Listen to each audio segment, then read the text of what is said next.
What's happening, everybody? Dr. Mike Moeller, aka Dr. Mo here. And today I have an exciting guest. We're going to be talking about icing the testes. All right. So I'm just going to hit it with you front and center to get you super excited. But I got Lucas on. What's going on, man?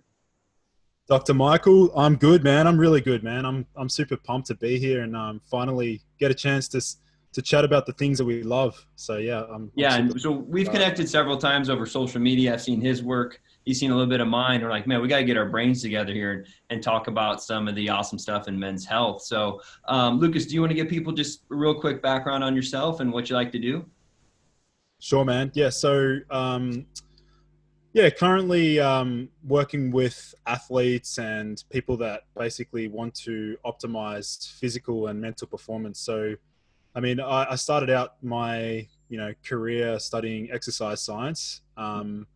And then just sort of fell in love with researching the brain, researching how we can just biohack our way to optimal performance, and then just fell in love with like experimentation, and then researching things and then applying them, and then just seeing how they affect other people, and then yeah, I just love the whole idea of taking control of your physiology. It's a massive passion of mine. Was there ever a moment where you like something, for me, I know there was like something that kind of clicked, that something worked where I was like, oh, whoa, there's something to whether or not you want to call it biohacking or, kind of natural, right? Because you're a natural, are you a naturopath, or that's kind of what your work line of work is in? Yeah, exactly. So I'll be finished my naturopathy degree the end of this year. Awesome. Um, Congratulations. but yeah, super excited, man. But yeah, there was a particular moment where actually I was playing professional soccer, Oh, and I was experimenting with some compounds, and I remember there was one particular game that I know it's very rooky when you look at it, but there was one particular compound, L-theanine, that I remember mm. experimenting with like before one of my matches, and I remember just absolutely feeling so in the flow state when I was playing. I just felt like everything was just coming together. I was like, that was one of my best performances, and all that L-theanine, all it was doing was really like dampening the anxiety response. So it's like, yeah, I think that was like one of the key compounds that like really inspired me, and then made me think like what else is out there, and then that's when the whole rabbit hole started. Yeah, man. And it's like, it's crazy too, because it's something so simple as a simple compound, L-theanine, that can just change everything all at once. And people really don't give it the time of day, right? We're used to medications and surgeries and stuff. And I had a similar, for me, I tore my ACL in high school playing football, and I recovered very quickly because my mom made this like crazy fruit juice concoction, like green stuff. And I recovered so quickly, and they were just so interested. How is that possible? And I would say the other thing, I took some pre-workout, and that's when I never really did caffeine. But that thing is just a plethora of like stuff, like that usually has carnitine in it and beta alanine and citrulline and all these things. And it was literally one of those things where I'm like, I went in and PR'd everything in the weight room, and then it's kind of like, whoa, I should probably spend a little more time figuring out these things. So you did the L-theanine, and then was there anything else that you kind of like? Then you're like, you just kind of dove into all this research, or where'd you go from there? Yeah, from there I sort of just like wanted to see how I could utilize nootropics to help me with studying. So then I was Mm, like experimenting and researching various nootropics. How can they support me and like get me into that flow state whilst I study, and then enhance like memory and focus and things like that. And then again, there was another golden ticket compound that I found, which was Uridine mm, monophosphate, mm-hmm. which I mean I don't use anymore, but back in the day, a few years ago when I was experimenting with it, I was like, this is an absolute game changer for my ability to. It just completely kills procrastination. Like it just makes you want to get shit done, like you wouldn't believe. Like it was really profound. I've played with a lot of nootropics. Uridine is one that I never played with. What's the dose? Yeah, so You so remember? with Uridine monophosphate, so it's actually has a very unique dosage strategy. So if you dose it too high, you get really sleepy. So anything Mm. beyond 400 milligrams, it can literally induce sleep. It can Oh, it can prolong that deep sleep, slow wave sleep. Um, but then anything below like 150 milligrams orally gives you that awesome stimulating focus, concentration. Also potentiates caffeine as well. Which we need. I mean, caffeine's one that I go back and forth on. I try and cut it out, but it is. It's one of those things where I've been procrastinating, and, to make it through medical school, you take what advantages you can.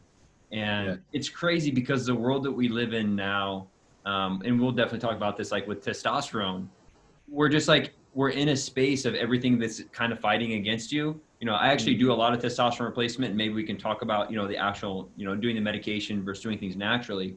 But I've really kind of come to a place in, like, we're in such a space now where there's so many external factors, whether it's, sleep, blue light, crappy food, crappy diet, lifestyle, no community, all these things. It's like, we have to figure out ways to biohack ourselves, in my opinion, to just like, people call it the flow state or whatever. It's like, to me, L-theanine probably put you in a state that was almost like baseline. Does that make sense? Exactly. Yeah, I'm so aligned. That's exactly what I was stressing to a friend of mine literally yesterday. It's like, you telling me that I'm using all these things to like boost my performance, whereas it's probably what I'd be like without all the performance inhibitors. Like everything in our environment, they're like performance inhibitors. So it's like, I'm just like balancing that and bringing myself back to baseline. It's so true, man. Yeah. And then, so how did you, where does the icing the testes come in with this? Cause you're like the first guy that I heard talk about that. And I am like to consider myself a pretty open person. I'm like, that's interesting. Cause I remember hearing stuff about like maybe nuns did it to try and decrease sex drive and all these different things. So I'm sure people are pretty interested to hear about that. How'd you come upon that, and what's the deal with it?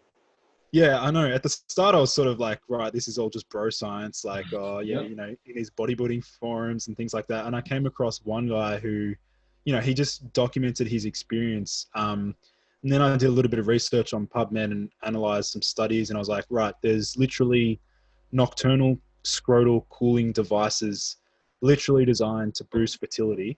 And I'm like, right, what the hell is this? I'm like, okay, I looked into the study, noticed that the benefits started to really show for like sperm count, sperm motility, sperm volume after about 8 to 12 weeks. And I was like, right. I literally remember when I first started, man, it was literally like, it was New Year's Eve, like 2 years ago.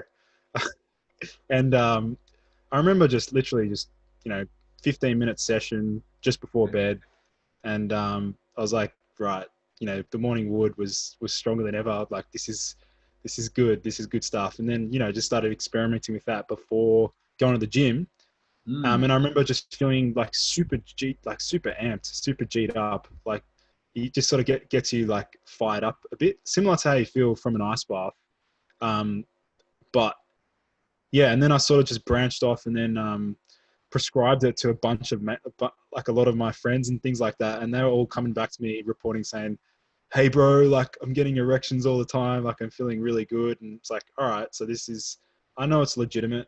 Let's set up like a Facebook group. And, now I think I've just managed to hit like 1,000 members of my Sub-Zero Facebook group. So it's growing, man. It's growing.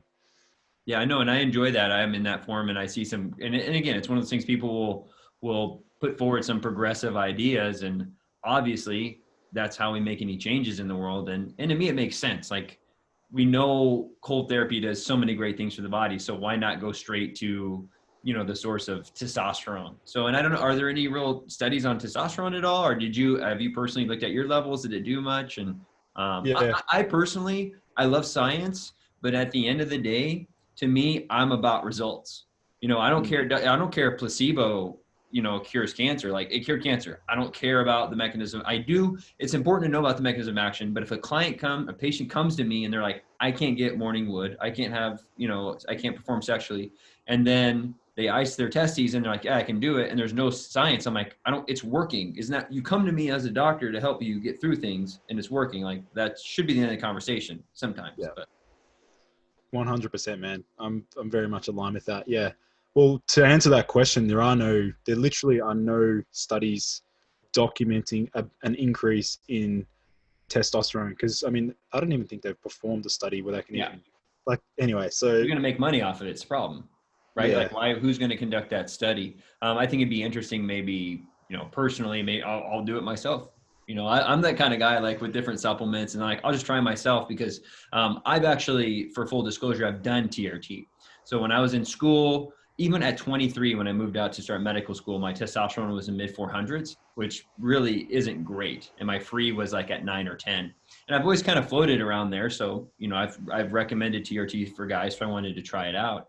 And I did Clomid, I did ACG, I did all these things first, and they kind of flipped my mood around kind of weirdly. And then I did 3 months of TRT.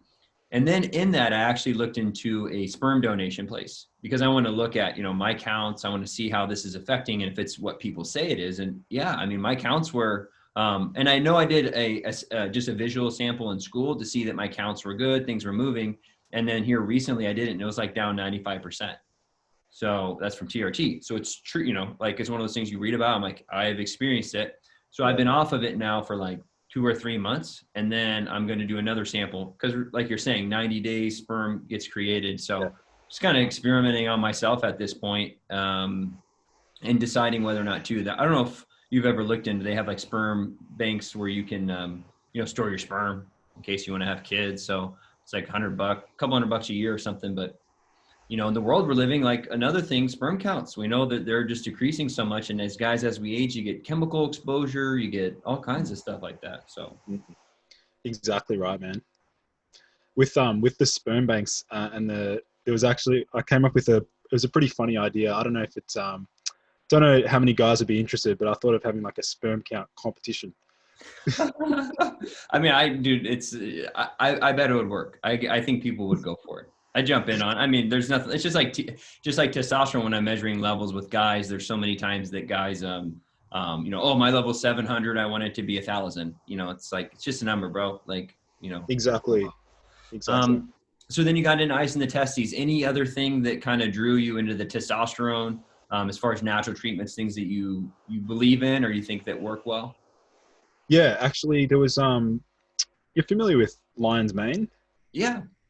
Yeah. So, I know there's a lot of positive effects from lion's mane, but I remember probably about 3 years ago, I jumped on the lion's mane bandwagon, back from, do you remember Powder City? There was, powdercity.com. Yeah, dude, you could get everything on there so cheap. Yeah. yeah. So, I got a lot of their, lion's mane, and I was using it literally like an hour and a half before bed, and it was literally just knocking me out.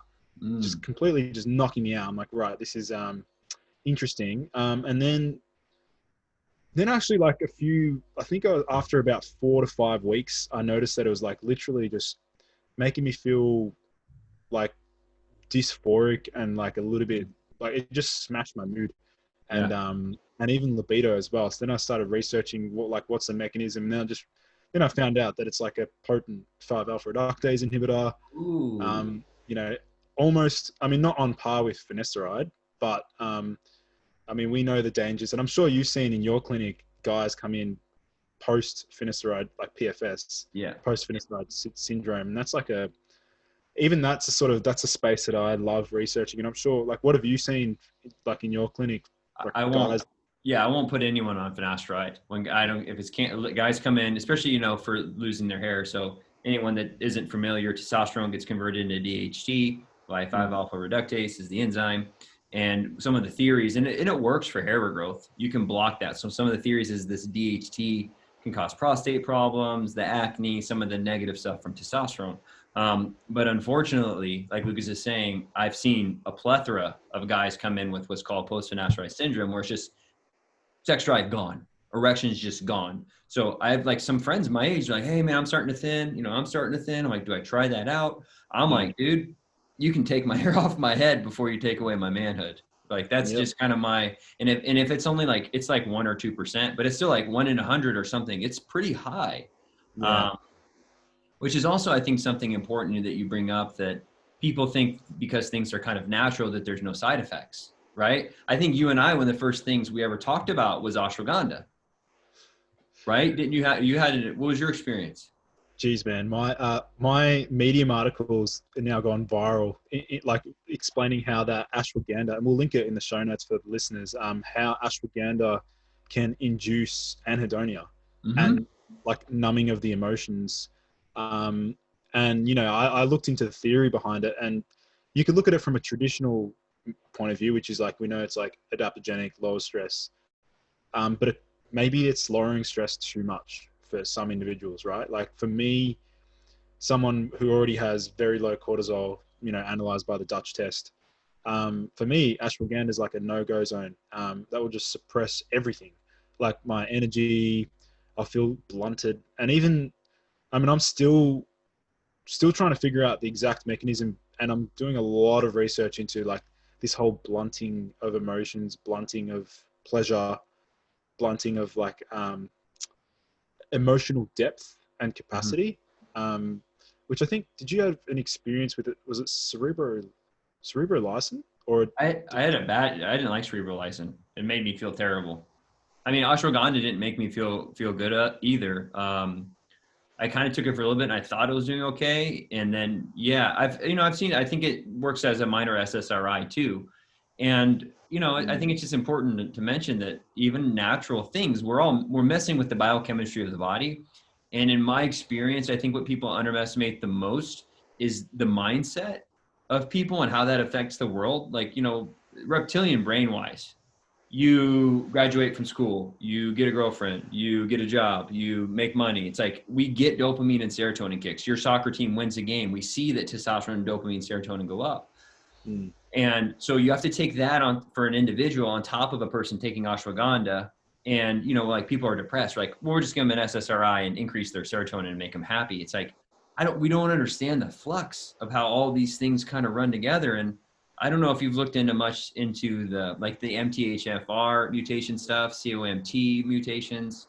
Um, I think people are getting a little bit lost in the weeds and we're kind of losing our sense as practitioners and healers, that it's like we need to figure out what works for the person. Like I'm all for, like I've used Dutch tests myself too to look at, and my morning cortisol is average and the rest of the day it's pretty low. So I'm with you. If I'm mm, taking an ashwagandha in the evening, it's probably just womping me out.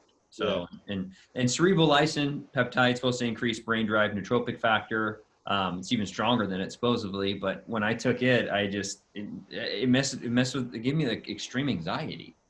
Mm, So, and who knows what that means for me? Like what pathways flooded, and it has to do with my personality, right? Because mm, that's the big thing with testosterone. I try and talk to guys about what I've seen is upping the testosterone has really helped with mood, and mm. what's really more important than mood, right? At the end of the day, I have a patient today that contacted me, and he's in his late 70s. He's been on TRT for 20 years, and he has high hemoglobin and hematocrit. He doesn't want to donate blood because he's religious reasons, and his primary care wants to take him off testosterone. And he lives and breathes for the gym. He's in his late 70s. It's like that's what he does with his life. You take away his testosterone, it's like what becomes of him? So there's a balance of things. So I don't know. Have you looked into actual testosterone replacement therapy compared to natural stuff? Do you have kind of a philosophy on that? Yeah, I mean, I've been asked that by a lot of guys as well, but I guess, yeah, I do believe there's a time and place for TRT. Absolutely. Having said that, I still really want to focus on how can we get it to how can we optimize test levels naturally Mm-hmm. first. If we've exhausted literally all pathways, like using what we know, using specific herbs, specific lifestyle strategies, sleeping Can you well, name eating some of well. them? What are some good herbs, good lifestyle stuff? Yeah. Yeah. So one herb from TCM, traditional Chinese medicine, that I honestly don't believe it gets much attention at all is Cistanche. Are you familiar with Cistanche? Mm-mm. Does it have another name? Well, from the TCM perspective, it's Ru Kong Rong. Um, I don't think I know that one. yeah, that's well, it's Genghis Khan. Apparently, Genghis Khan devoured this herb. Yeah. Um, Okay. I'm listening. As long as I also don't known, like slaughter a whole continent, but I mean the guy was on something. So.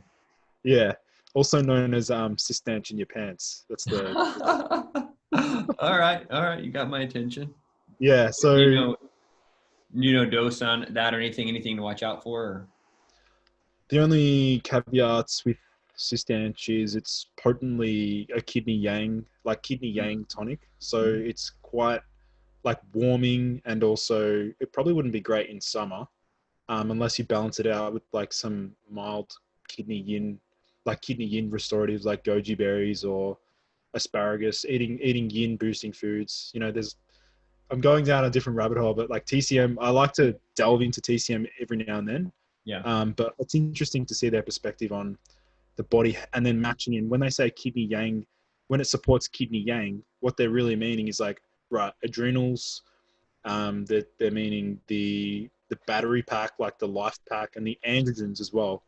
And even deer antler is a really potent kidney yang tonic, and they literally say do not prescribe in men under the age of like 25 Mm. because it's so powerfully, like it's so yang that it's, I think it ends up just being too reinforcing, too stimulating, too like it may you become imbalanced. You just Too become much too. like turbo, because and I don't. We've studied a little bit of TCM. You probably have a little bit more information on that. To my understanding, Yang, I've always been like, um, one of my professors told me it's kind of like the fire on top of the mountain. It's like the masculine. It's like the energy. It's like the go go go. And the Yin is and it's like the feminine. It's like the cold, wet, dark cave.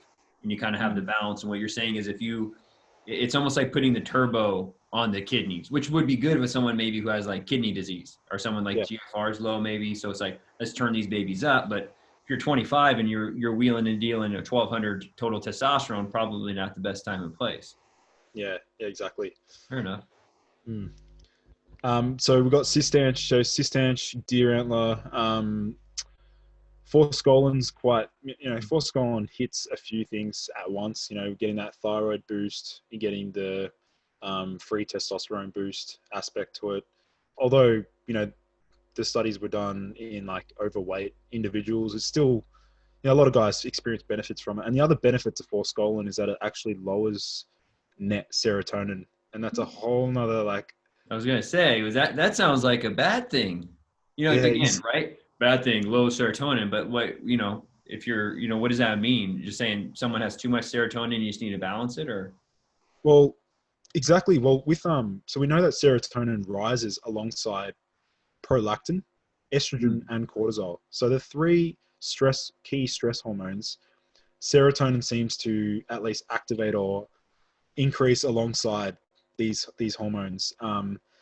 And if you look at some of the like anti-serotonin drugs, for example, ciprofloxacin, which is probably one of my faves, like in terms of personally, I do microdose ciprofloxacin maybe like once every 2 weeks, just to like lower the net serotonin production, and just to keep me woke, man. Like just to keep me like getting out of that learned helplessness state, which is like a serotonin dominant state. So learned helplessness is like you're in this environment and you think that like you just feel trapped and you feel like you're being controlled. Whereas like, when you dampen that serotonin production, you really feel more just like your perspective is, you're just more open-minded, more like, instead of it being so pessimistic, you're way more optimistic. Yeah, so ciprofloxacin is probably, and there's a few other. So we've got Forskolin, ciprofloxacin, and a few other it's compounds. interesting. It was funny because I think that you learn in school. I usually measured prolactin levels if people wanted to do TRT, see if I have prolactinoma, and I don't even remember which. I think it was an SSRI. So and I'm like, hey, dude, your prolactin's super high. You need to go get an MRI. And actually, it was cool. He actually caught me. I'll be dead honest. He was going through his medications. He's like, is there any of the medications that could be doing this? And I'm like, I remember back. I looked like, dude, you're on an SSRI. That can mess with prolactin levels. And he got off the SSRI and his prolactin dropped. And like you're saying, prolactin 2 kind of shuts off gonadotropin releasing hormone, and that will blunt testosterone too.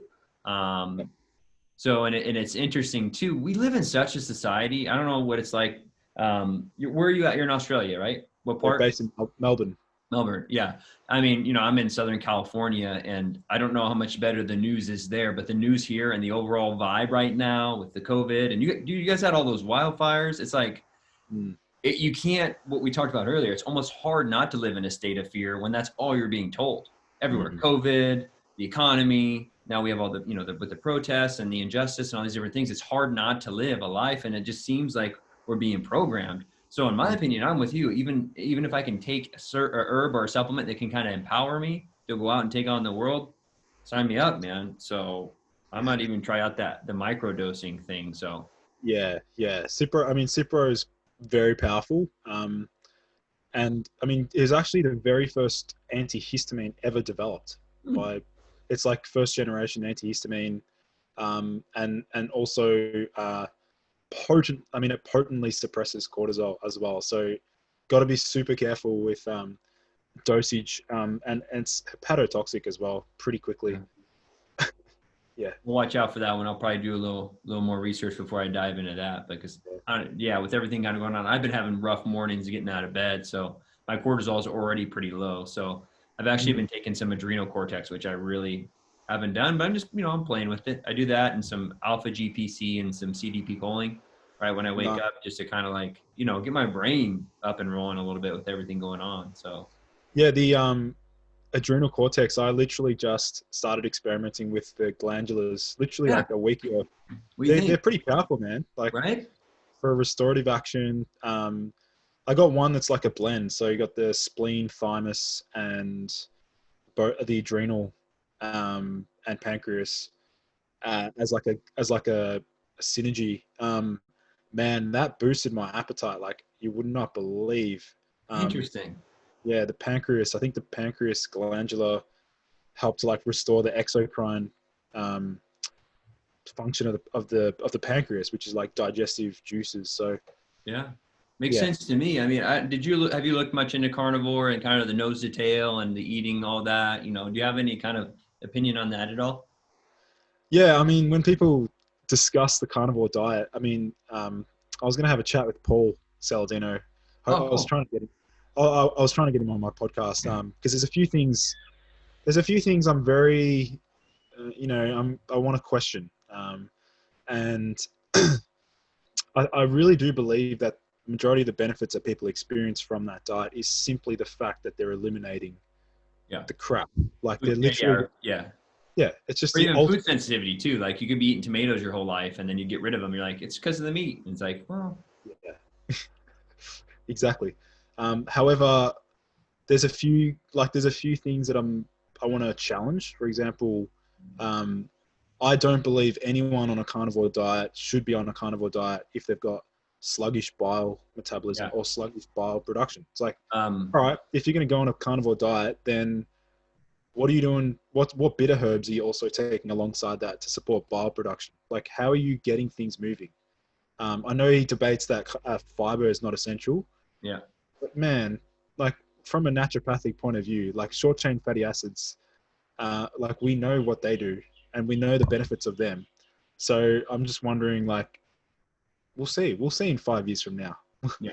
Yeah. And Time some of will those tell. guys, yeah, I think Sean Baker's went a little longer and they've got some people. It's like, it's like veganism too. I think you can do it for a while and then you can kind of expose, maybe some of the things that might not be so optimal in it. I will say the one thing when I looked into it that really grabbed my attention was one, his kind of thing that a lot of the plants that we eat have a hormetic effect, that we're taking them to actually like induce damage, and then our body reacts by increasing glutathione and other oxidants. So I was like, oh, I mean, I know that about caffeine. Caffeine is a natural insecticide, so I can agree with that. Um, and on the other end, um, the organ meat thing made a lot of sense to me. I'm like, why do we have so much thyroid disease? Why do we have literally almost every disease? But how many people have to take glandulars and they do better on glandulars than they do on T4, T3. So I'm like, maybe these our ancient cultures or even people 50 to 100 years ago, it's like CoQ10. We know how good that is. It's like, maybe it's because they were eating the heart all the time. And that's just something we're gotten away from. We're eating Pop-Tarts, instead of the CoQ10 in the heart, we're eating Pop-Tarts. It's just, it's Yeah, crazy. So it goes back to our conversation about, do I need to supplement with CoQ? Maybe, because, for thousands of years, we evolved eating heart all the time. So I don't know. It's just interesting to kind of think about that from a nutrient perspective of what we're getting from those different things that we just don't get anymore. exactly. So, 100%, man. yeah. Anything else in the testosterone realm? Any lifestyle stuff? So you found the icing of the testes, exercise or anything in particular that you found that's beneficial? Um, Sleep. Yeah, there was so there's an essential oil that I found. Hmm. And I was looking into aromatherapy. I'm like, right, there's got to be some sort of there's got to be a good like male hormonal essential oil, because like everyone's slapping on lavender. It's the last thing. Yeah, I don't know if that's the most emasculating and yangy sexual herb for a guy. I mean, I like lavender. It's probably not what I want to lay down with my partner with, but Yeah, so I sort of like delved into that, and then discovered like Idaho blue spruce. Are you familiar with that one? I've heard about it. I don't know much about it. Yeah, so I grabbed some from Young Living. They're from, I think they're from the US. And you know, I kept it in my, I keep it in my backpack when I take it before the gym. I'll give it a few, like a few sniffs. I might put a couple of drops on my wrists. I mean, I haven't done like, there's no research on this particular oil. Having said that, when I do use it, I definitely notice a much more grounded feeling. Like in terms of like a like anxiolytic property, I feel just more like centered and grounded. And its onset is rapid. I mean, we're talking like within 15 to 20 seconds. That's the benefit of like aromatherapy. Yeah. Like the straight into the brain. Yeah. So yeah, responded pretty well to that from a like just from even from like an anxiolytic, like just general feeling of like confidence, I'd say. So yeah, between that and again, we've got like specific exercises again in the gym. Nothing will beat the compound lifts for that boost in test. Having said that though, man, I think with my latest blood test, it may have been heavily confounded because I trained legs 2 hours before my testosterone result. And that's why, I mean, that's why it was literally 988. I'm like, That's pretty good. What are you usually at? Milligrams per usually deciliter? NG per DL. DL. Yeah. Yeah, that's Um, good. it was, but like looking back, I scanned over my other results and it was never, it was usually around 750, Yeah, seven. that's what I was like. Yeah. I was like, dude, if you're over 1,000, I'm like, that's pretty good. I mean, I would say out of the hundreds of labs that I've done, maybe 5% of guys are in the 700-ish. I've had maybe two guys in the 900 range, three guys. So I was like, that's pretty good. So yeah, I don't know if it's from the leg workout or you're probably doing a lot of you're probably doing a lot of things right though too.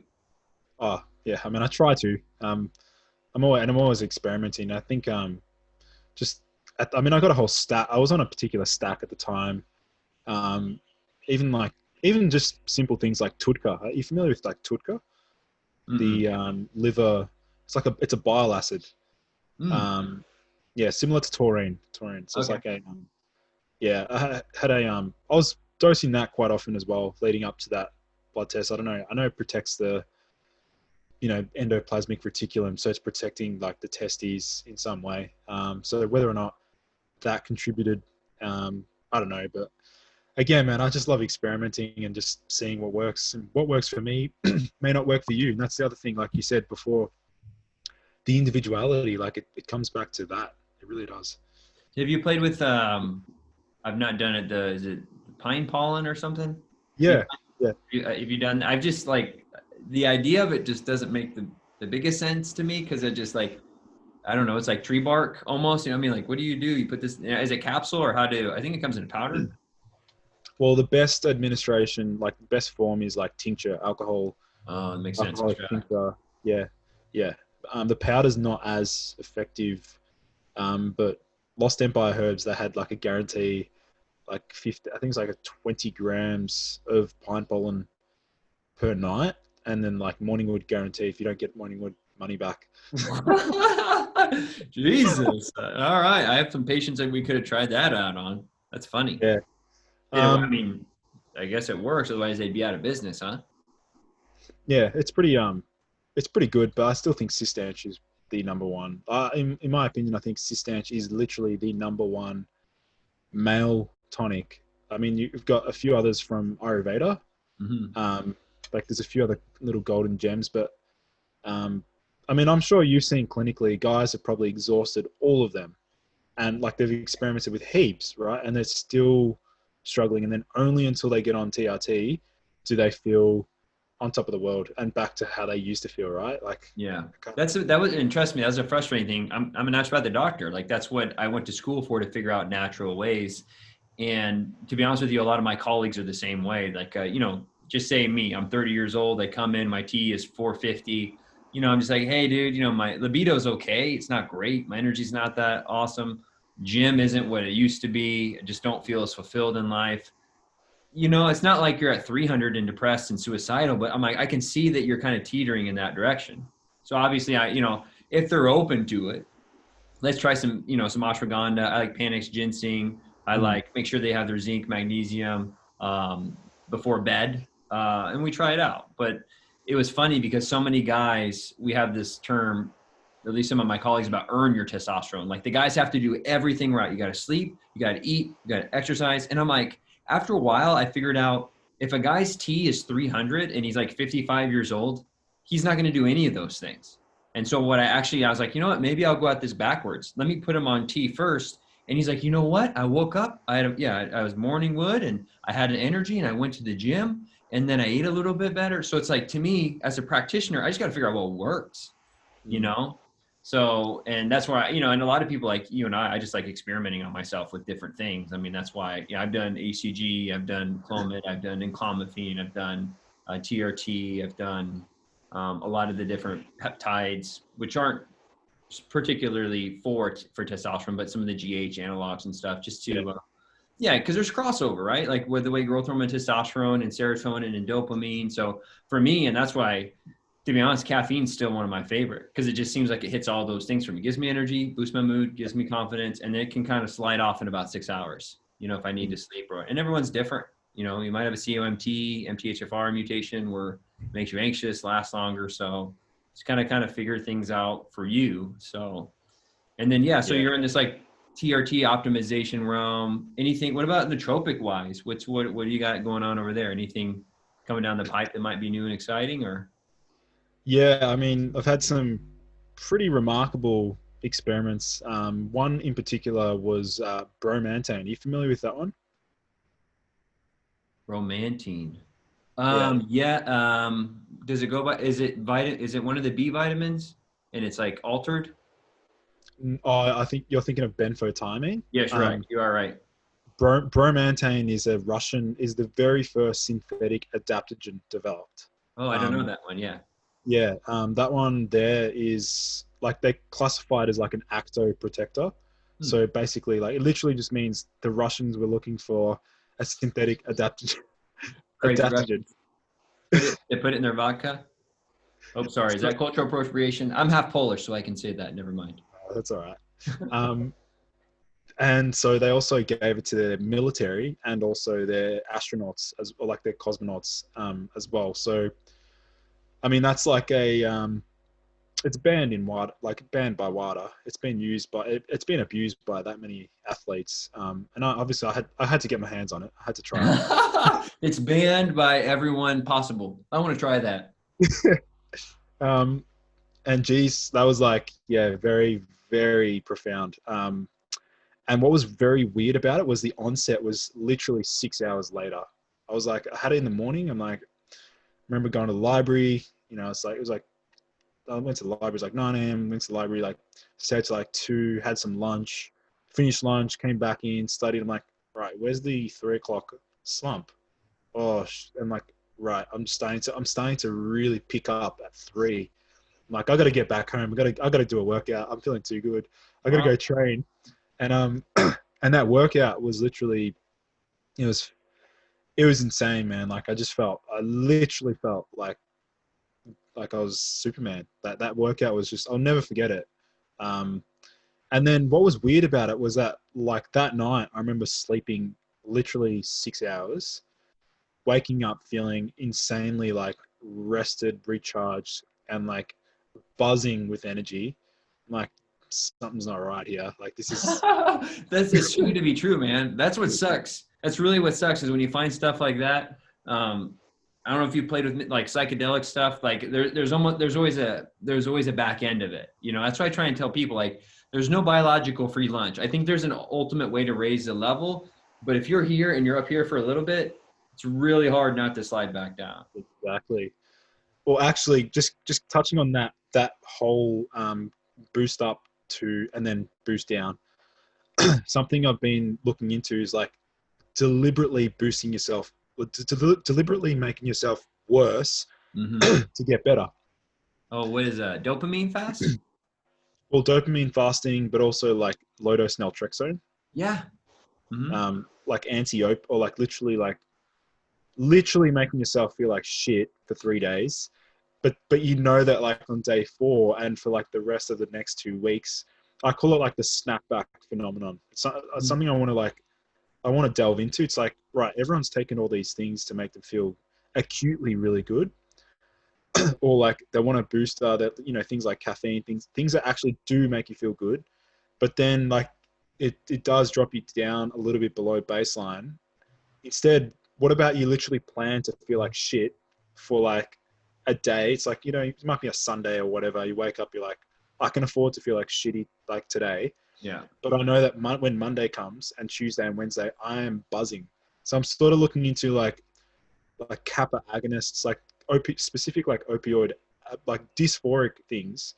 If you Mm-hmm. can endure that and like tolerate the feeling shitty to feel awesome, it's like it's just a very weird way. It's not, I wouldn't say it's like, it's not self-harm. It's like, you know that you're going to, as long as you know that you're going to feel shit, you can absolutely cope. You got the right environment. You know that it's literally chemically induced and it's not you. It's Yeah. fine. I think it's like, you can get away with it. And again, it's just an experiment. You Like know, but kratom. Have you played with kratom at all? I've had the derivatives like similar because it's banned. I can't get it here in Oh, okay. Australia. Yeah, I've had just a couple different forms of it. It didn't make me feel the best, and but I agree, and I do my, it's weird because I do my best to try and bring things full circle. Like when I look at society and I think I look at alcohol, I'm like, dude, alcohol is terrible for you. I can name 1,000 different things of why it's bad. And then I'm like, but man, how does something like that stay in society for so long if it doesn't have some form of benefit?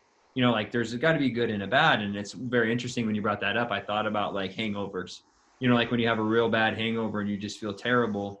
And then when like if it's on Sunday, you're just terrible. Monday, you're feeling okay. And then Tuesday, you're like kind of back. You're like, oh yeah, I know what it feels like to be this way again, you know? Yeah. Because I mean, I get that all the time with just a conversation about addiction and dependency. Um, Another real game changer for me was Hooperzine.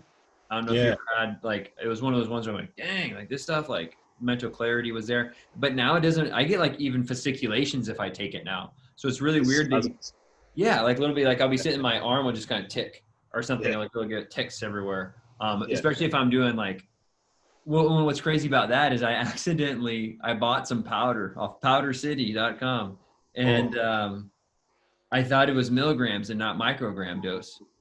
But God. yeah, so I did like 5,000 of, Oh, I literally had man. like I threw up. I had like an out of body experience. Like it was crazy. Shit. And then, but when I came back to baseline, I felt great.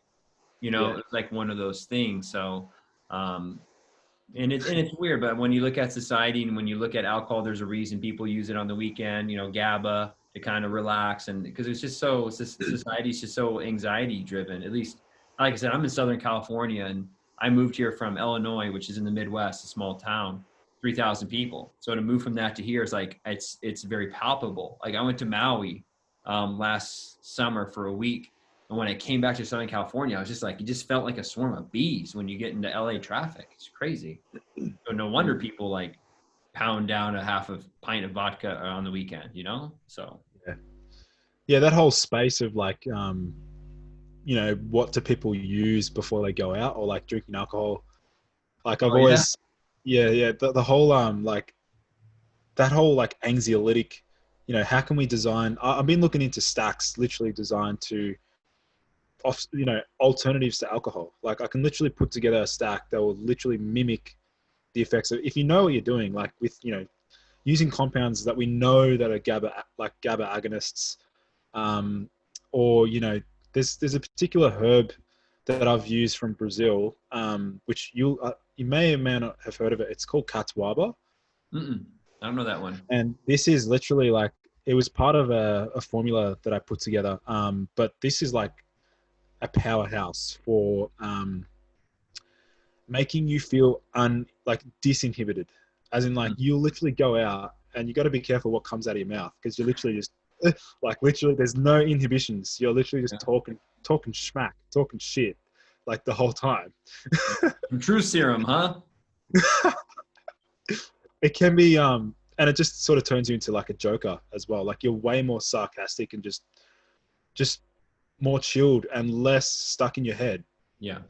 And you know, I feel like a lot of people want that. A lot of people want alcohol alternatives. Like we don't want it. Yeah, we don't want we've literally, I mean, I've been able to design stacks that would literally replicate the effects of alcohol, if not better, and without the come down. And even the next day, they're still feeling pretty good. It's like and costs like literally 1/5 the price of drinking booze, you know? Yeah. One drink is $10. So if you can get capsules for $2 to $3, I mean, yeah, I mean, my tolerance has greatly decreased with alcohol compared to when I was an undergraduate university. It just it was maddening how much alcohol I would drink. And now I have one or two drinks. And that's literally what I do anymore. I probably have one or two drinks a week. And it's literally like on Friday, literally I try and do it like with bitters before a meal. That way it kind of loosens me up a little bit. But yeah, otherwise, you know, it can really wreck your system out of habit, you know. And that was my whole thing is I would wake up and just pound pre-workout to get rid of my hangover. You know, it's like I drown myself in GABA at night, and then in the morning I drown myself in caffeine. So it's an interesting world we live in, and it's a lot of times it's about finding balance. So, and then so you got a couple master classes though. So a lot of this, do you talk about a lot of these things in you have a testosterone and a sleep class? Yeah, both. So I launched so I got a free like 30-minute testosterone course, like just basic biohacks that I think are like the low hanging fruit, things that guys can implement straight away to see positive changes in either like libido or testosterone. And yeah, that's been really positive. Like the guys that have joined, like they're pleased, and just building that up. And then again, I've got like from that, I've got like a 3-hour, like an advanced masterclass. I really wanted it to be like the best the best natural boosting testosterone protocol and like webinar series that exists on the internet. Because I was looking around, I'm like, there's not many webinars, or, you know, you've got doctors talking about why the testosterone epidemic exists, and why like the consequences of low test and all that, but not many like actionable sort of, you know, tips and tricks and scientifically backed strategies. So I'd put that 3-hour course together, which covers literally everything from the very beginning, like from diet to sleep hacks to cortisol hacks to supplements, dosages, compounds, research chemicals, just everything, man. I wanted to just chuck as much as I could in that. And then the sleep course. But what do you got in the research chemical area? Anything I've heard of? I mean, I love hearing new stuff. Well, I spoke about bromantane, which I mentioned before, but in more detail, because that's like the ultimate prolactin lowering drug. Apart from cabergoline and like bromocrypt, you know, you've got them. They're pretty intense, and they don't come with. Do you know, has anyone microdosed with like bromocryptine or any of the other antidopamines? Right, that's an antidopamine if I remember. Or yeah, it works on the bromocryptine. Oh geez, I've personally never touched it, but yeah, I mean, I'd consider it maybe in a few years' time. Interesting. I'm just wondering, it's similar mechanism of action. So I was like, I wonder if a microdose every now and then would do anything. But yeah, I mean, it's worth exploring, I guess. But the bromantane's probably one that, well, it does lower the prolactin through just bumping up tyrosine hydroxylase, which is that enzyme that shunts your tyrosine into L-DOPA, and then from L-DOPA to dopamine. And another compound is 9-MBC, which, again, this is so it's like part of, have you heard of harmalines? Yeah, harmaline is in ayahuasca. Yeah. So 9-MBC is basically like a derivative of these harmala alkaloids. Yeah. Which we already know is beneficial for a wide variety of things. And if we can get into... I was going to ask, do you, in what, You can continue your thought, but I'd love to know psychedelics wise if there's things that you've been called to in that area too. But Well, I feel like, I mean, I haven't explored any of the heavy hitters, like the psilocybin or LSD or DMT, 5-MeO. I've done a lot of research on them, but I just haven't had a calling yet. mm, I'm sort of waiting. yeah, Yeah, I'm waiting until, I'm actually waiting until I finish school. And then I might decide, and it'll be a matter of time before I sort of like ponder into that realm. But you know what I'm honestly scared of, man? I'm scared that I'm just going to see how broken everything is.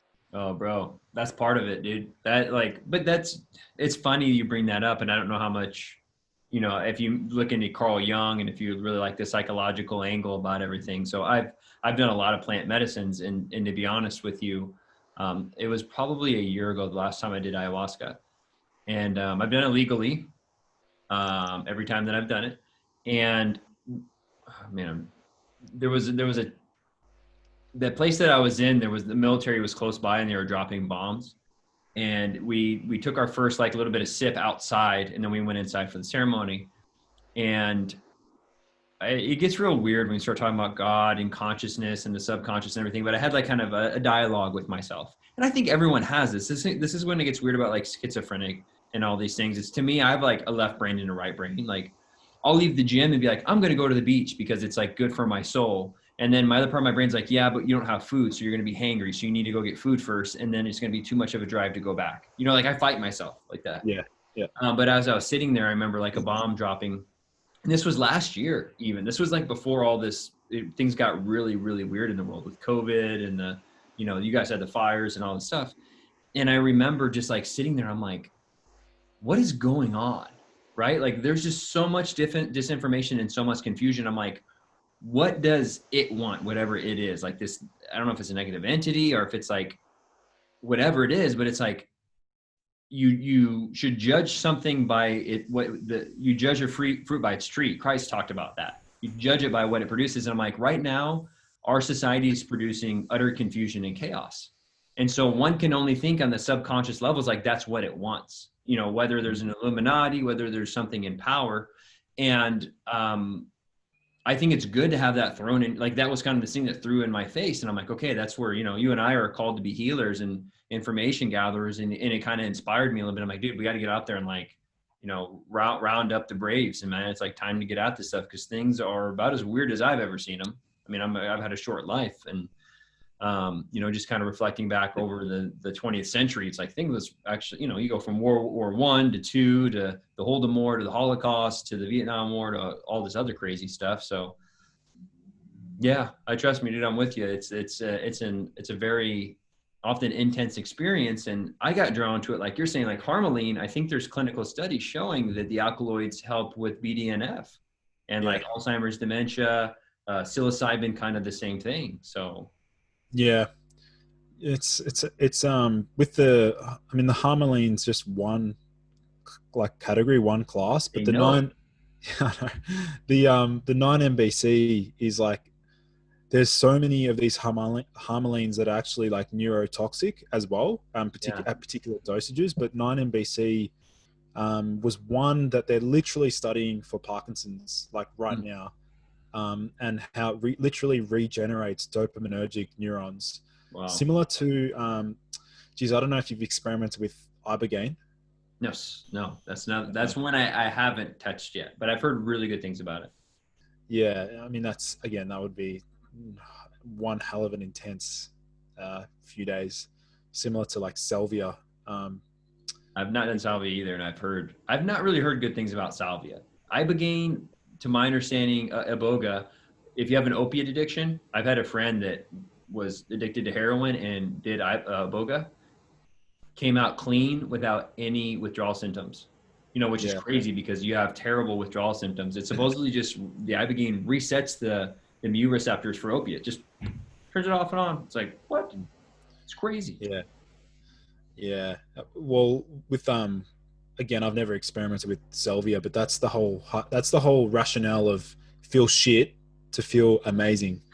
Like Yeah. that is literally, that's salvia in a nutshell, or like that's ibogaine. All of these compounds are literally like, you are literally inducing, you're agonizing receptors that should not be touched. Or like, I mean, they're there for a reason, but they're very Yeah. delicate. And as soon as you stroke them, they're like, right, you're going to induce some serious, like a lot of stuff's going to come out right now. So, um, yeah, but in terms of 9-MBC, that's not really the case. I guess that's one of the compounds that literally people will experience benefits straight away. Like they'll feel it, boost in mental clarity, energy, reverses tolerance to stimulants. You got people that have been on Adderall, abuse Ritalin, things like that. 9-MBC is a really powerful therapeutic tool to regenerate dopaminergic damage. And I did a whole video on YouTube talking about 9-MBC. I think it's got You have to, I'll a lot of share and link it underneath, man, because I think dopamine. I think that's a huge area of therapeutic forefront, right? Because we live in such a world with all these like dopamine dependencies. Myself, like I don't think we realize, Facebook, Instagram, email, all these things are giving us dopamine kicks, and that was weird for me. I noticed myself like drinking more caffeine, and on a weird end, psychologically, I was just trying to evaluate myself. I'm like, why do I need this much caffeine? And I mean, again, it's pretty obvious. I don't feel stimulated at my job enough, right? So I'm trying to take things to stimulate myself because I love to be stimulated. I love learning new things and ideas, obviously probably why I'm in the field I'm in. So for me, I've been always trying to find things to kind of help reset that for me. So when I do caffeine, I don't have this huge tolerance. Yeah. Yeah, exactly. So I'll have to try. I might have to look into that one a little bit. But it's crazy. Ayahuasca, from what I've seen, has not only the harmaline, but there's so many other constituents in there that we don't even understand. How many alkaloids, and the same thing with psilocybin. One of the big. Are you familiar with the John Hopkins study on psilocybin and death anxiety? Yeah, as in like anxiety and death-inducing anxiety. Is that the one? Like worrying about dying? Yeah. They did. They had like, I think it was like 19 people that had Yeah. terminal cancer, and they all took psilocybin. Like it's the most number. I think 75% of them, so it was like 14 or 15, felt more comfortable with dying after they had that experience. And I think like 11 of them said it was one of the most important experiences of their life. So that's getting really popular now. The microdosing of psilocybin, and I know some people with LSD as well. I don't condemn either of those, but because too, I think psilocin, I think is the alkaloid that's in our active constituents in psilocybin, and it works as like a minor 5-HTT agonist or something. Serotonin. 2A. Yeah, 2A agonist. Yeah. Yeah.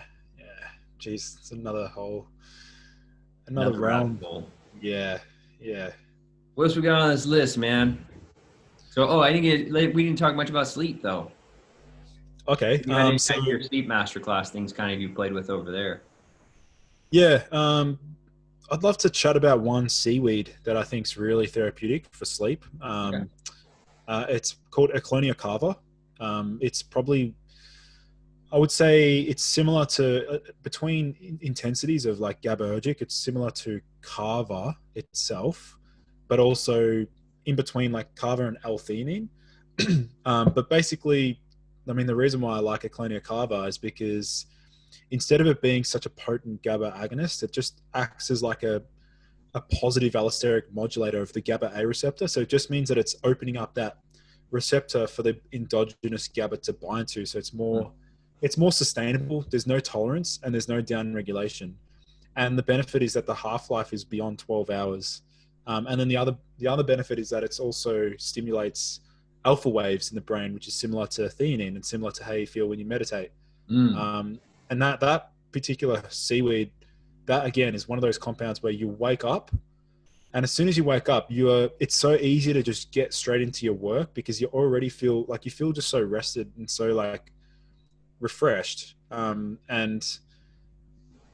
we know that like a lot of the fluorotannins found within the seaweed do cross the blood-brain barrier. And it's being studied. Like, dude, if you looked at the studies, like beyond just the brain, like the Japanese spent like over $30 million researching this particular seaweed. Like it's definitely, I think it's definitely an up and coming. And from my experience and from a lot of guys' experiences, they basically just say helps induce sleep very like within 1 hour. They feel relaxed. They wake up feeling refreshed. And there was literally a study done where they compared it to Viagra, and it literally outperforms Viagra for erectile capacity as well. I was Whoa. like, this is, What's the name yeah, of the seaweed? it's Eclonia cava, ECKLOONIACAVA. Okay. So very interesting. Close to kava. Is it relate? But kava is like a shrub or something, isn't it? I don't even. Kava, yeah, it's not related in any way. This is it's an algae. It's a seaweed. It's a brown Okay. seaweed. Interesting. So again, like, got to be careful though with sourcing because there's a lot of like crappy. Right, just radiated algae coming out of Fukushima. Yeah, yeah. There was something else on here with the research chemicals. Iridavascient. Oh geez, Odabisant. Yeah, what's that? Oh wow. So I mean, this is not even available. As in, like, you have to order it from literally. You know how they use reference compounds in studies, like as in they'll literally use it as a reference Research material. purposes only. Yeah, yeah, yeah. Yeah, So yeah. Odabisant. So you're familiar with modafinil? Yeah. So I think, in my opinion, I believe that Odabisant may well and truly be the up and coming modafinil, Hmm. because it Have you used has. modafinil? I've never used it purely because I'm like, I know the outcome before I even try it. Like, I know Yeah. what's going to happen, but and I didn't also like I it. know that it's going I to did it borrow. once. Didn't like it. Yeah, I know the outcome. It'll just make me feel depleted for like 3 to 4 days after having it. I'm like, can't afford. I mean, I can't afford to feel like that. Yeah. And what for? I've got so many other things to draw upon. That's not going to just smash my brain. Yeah. Um, so, but I think Odabisant, again, I did a video on, I wanted to be the first one to talk about it. Um, Similar to Ryan Smith, you know, Ryan Smith from Yeah. TaylorMade. Yeah, I love his stuff. When he talks about these new peptides, I'm like, right, how can I be like Ryan and find Yeah. these? We're gonna be like Ryan. Well, it's funny, but then guys like us, I don't know about you, like when I came on the peptide scene, um, I think maybe 2015, I heard about like MK677, ibutamorin. And it was funny because I was in medical school and some of my friends who are bodybuilders text me. They're like, hey man, what do you think about me jumping on this? I'm like, it's probably garbage because I don't know about it. It's just egotistical, I'll be honest. I'm like, I know everything. And I'm like, oh, whoa, there's actually, there's clinical studies on this, some, not a great amount, a lot of them on rats or whatever. And yeah, if you're hungry for information, like I went on PubMed and just kind of Googled some stuff and found a lot of the information when I started playing with peptides. I mean, I've been trained now. I've been at A4M. I've had a podcast. I've talked to Ryan a couple of times. He's super knowledgeable guy, which sucks. The whole peptide thing, they've shut down a lot of it here in the United States. Like TaylorMade, half their peptides are gone. They only BPC 157, MK 677, CJC Ampamorelin, all gone. They won't make them. FDA kind of came in and was like, hey, are these things safe? You guys sure you want to keep making these? And then they bowed out. And then the other two pharmacies that I get them from bowed out too. So It's sad, so yeah, sad. the regulations are a little softer in Australia with peptides. No. Somewhat. BPC. I mean, BPC is one of my favorites. In terms of legalities, like around selling it, Yeah, can you get it from a it's health food store or you have to get it from a compounding pharmacy? it's a gray zone, man. Like, it's literally, they don't even have a classification for BPC. Like, I think I don't even know. All I know is that it's not illegal to have, as Mm-hmm. in to purchase, and it's also not illegal to manufacture here. That's all that I know. Like, Okay. yeah, Yeah, and that's what I think kind of happened here. And then the FDA is like, "Are you sure you want to keep making these?" kind of thing, or something like. I don't know. I don't know. We go into conspiracies like you have testosterone and then you have Egrifta, which is like the actual drug. And yeah, I could get that drug from a compounding pharmacy for a couple $100, or the actual company can sell it to a person for like $6,000. Like, why do you think they're shutting them down and saying they need regulations and stuff? So It's unfortunate. Yeah, it's we could. Yeah, I mean, All part of the game, unfortunately, and that's kind of what I was talking about with ayahuasca, just trying to figure out our way through all of it. But um, anything in particular about endotoxins, like oh, mold or anything in there? well, I guess with endotoxin, you're familiar with Dr. Ray Peat? I don't think I am. Oh, he talks about endotoxin significantly, and I'm always on the hunt for like, well, I started looking into what can we do to lower endotoxin, and basically endotoxin is like a gram-negative bacteria that, if we eat certain foods that irritate the gut, the body will then release endotoxin, and endotoxin is a potent immunostimulant, but also it damages, like it causes major oxidative stress and inflammation, leaky gut.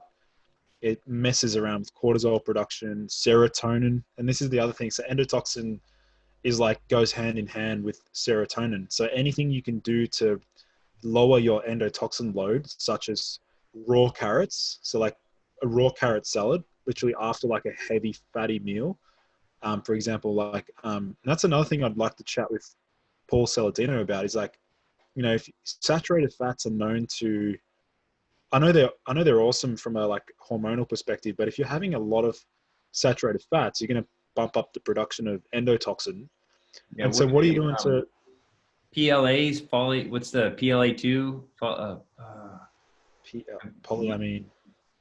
There's something I remember learning about in the gut where I don't know if it's with like biofilms in the gut, and then you measure for it in blood when people do leaky gut tests. PLA2 what the hell is this name? Phospholipid bio. I just mumble jumbling now, but it's along the line. I think it's an endotoxin, like what you're saying. It's in the gut lining in high amounts of saturated fat.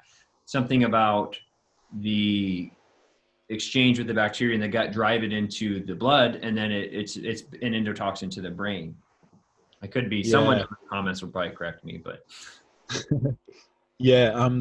So basically I started looking into like, what are the effects of endotoxin? How do they affect health? And like, what strategies can we implement to lower endotoxin overall load? And so raw carrot salad was one, because that helps to flush out, it's got indigestible fibers to help with literally clearing out these endotoxins. Same with like white button mushrooms as well, and also bean shoots. So those bean shoots, they're good strategies. And sounds then like, was it green curry? Is this a green curry? Is it yellow curry, right? Yellow curry had bean shoots and carrots, I think. So yeah, and also activated charcoal is Mhm. probably a potent.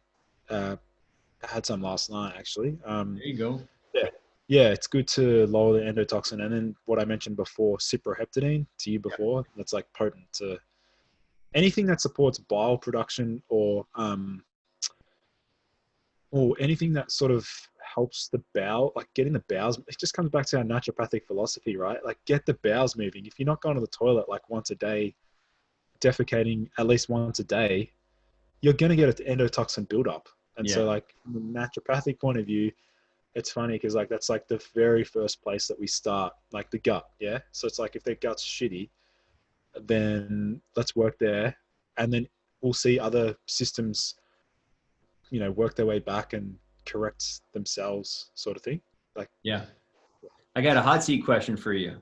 yes. Berberine or metformin? Oh, I knew this was coming. All right. So, and I'm looking at metformin as I speak. Yeah. Okay. So, well, I've got my pros and cons and I've analyzed, and I can't wait to talk to Jay Campbell about metformin. But basically, I have come to the conclusion that um, metformin, personally, like for me, is more beneficial than berberine. Really? Oh, okay. Well, I know. This is a naturopath here. Having said that, I do believe berberine is still highly effective at, reducing blood sugar, stimulating other pathways that metformin doesn't. That's what I'm saying. Bile and, just antimicrobial. Yeah. All those things. But then the one thing that I liked about metformin, and again, this is very individualized to me was that it helped to regenerate cortisol similar to licorice. And I was like, because I was on the hunt for like, I didn't want to use licorice to help with the adrenal cortisol property. Like I didn't want to use licorice to increase that 11 beta HSD1 because I was like, I don't want to use licorice. You know me, like it's like, even though it's marginally going to decrease test, I felt more irritable on licorice. So I was like, where are these other compounds that jack up cortisol? And metformin was one of them. I'm like, right. I saw a study in like healthy men plus overweight men, and it helped to regenerate cortisol. I'm like, maybe this is why I'm waking up earlier since starting. I'm like, I was literally waking up at 5 or 5:30, and I felt like the cortisol awakening response was better. I felt much easier to get out of bed, even though I didn't struggle. It just ramped up that ability to get out of bed. And so, but look, I have a strict criteria. So like, I only use metformin on the following, like in the following criteria. If I haven't trained, I'll take metformin, but I train pretty much every day. So it's like, so therefore the other thing is if I've had a late night, if I've been to bed at like 1 a.m. or 2 a.m., that following day, I'll take metformin. If I've, if I want to go out and have a cheat meal and have fun and just binge on crappy foods like I do every now and then, I'll take metformin. So it's like, that's my criteria. Again, I won't take it on days that I train because I know that it can blunt some of the benefits to aerobic training, and I'm doing a lot of aerobic training. So it's like, I don't really want to be taking metformin. Or if you're severely constipated, take metformin because that's shit. Yeah. Well, yeah. that's my only real drawback, and I expressed that to Jay before, that gut dysbiosis. That's where we're actually blocking the uptake of sugar. And if you have dysbiosis, and then you're like, people are like, oh, it's the metformin is cleansing the bowels. And there are some studies that it can improve. I don't know. I don't know if we know enough about actual strains of microbes yet, in my opinion, to say you want this much acidophilus, you want this much, X, Y, or Z, right? So there are studies like, metformin, improves the microbiome. And I've seen just as many studies showing that it destroys the microbiome, because you got to think someone that's, metabolic syndrome, and then you give them metformin and it puts more sugar into their bowels. And we know that with poop transplants, right? Like like they do the fecal transplants. It's like, if you can move the skinny person microbiome into a larger person's microbiome, they've lost weight. So to me, I'm like, if someone was already having dysbiosis and they're overweight, and then I block the sugar uptake, is that going to make it worse? So to be honest, in clinical practice, I haven't played much with metformin. Just intuitively never felt really kind of called to it. I think that it definitely has its time and place, and I think it can be a tool in a practitioner's toolbox. I just, never got into it. I was like, I'll just use berberine, and maybe if someone was actual metabolic syndrome and we weren't getting results, but I didn't see a whole lot of metabolic syndrome. So Yeah. I mean, it doesn't come without side effects, I guess. Like, lowers B12, we already know that. So if you're going to take metformin, you got to make sure you're taking B12, and then it's also lowering ferritin as well. So careful for guys that are, I got myself anemic, man. I was really? I was donating blood like every 12 weeks, taking a bunch of curcumin. I was taking high dose vitamin B1 and artichoke extract, and also C60 for a period of time. And then I was starting to get all the symptoms of low iron. I'm like, I eat red meat like 4 or 5 times a week. I'm like, and then I got bloods done. I'm like, it's embarrassing. I'm not even bleeding. Naturopath with low iron. Yeah.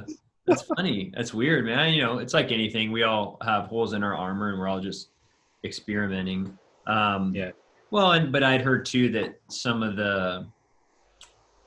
maybe some of the fillers, that they put in pharmaceuticals like metformin might be like there's something came out, might be cancerous. I don't remember, it was one of the fillers in there. So I don't know. You're damned if you do, damned if you don't. It's one of those things you got to just run with the risks and benefits. So exactly. But all right, man, I know we're running a little over an hour here. I don't want to take up too much of your time. Lucas, do you want to let people know where they can find you? Sure. So people can see my Instagram, so like Ergogenic Health. So we can link that in the show notes. They can also check out my website as well. I've got my webinars there, which they can delve into, the free sleep course and the free testosterone masterclass as well. And I got a bunch of the products as well that I mentioned from today's episode, all linked there as like affiliate links to legitimate vendors for those compounds. So yeah, people can hit me up if they want to send me a message or whatever on Insta. Got any questions from today's podcast, feel free to hit me up. He's got a lot of great information on Instagram too. A lot of pictures, a lot of detailed information, like blueberries and different kinds of stuff on there. So yeah, we'll get some of your videos and we can link them in the comments. And if anyone of you guys have used any of these stuff, I always appreciate comments. So if you have some experience with any of the compounds, I always love hearing about it. So Lucas, hey dude, we'll definitely do this again. I super enjoyed the conversation. We'll have to smash brains here on the reg so we can see what see what kind of new stuff's coming out. So appreciate you coming on, man. We'll do it again. Thanks, Mark. I really enjoyed today. Appreciate it. Peace, everyone. Thank you everyone for joining in to today's episode. For in-depth show notes and lessons learned, visit nofilter.media/boost your biology. This has been a No Filter Media production. Say what you want.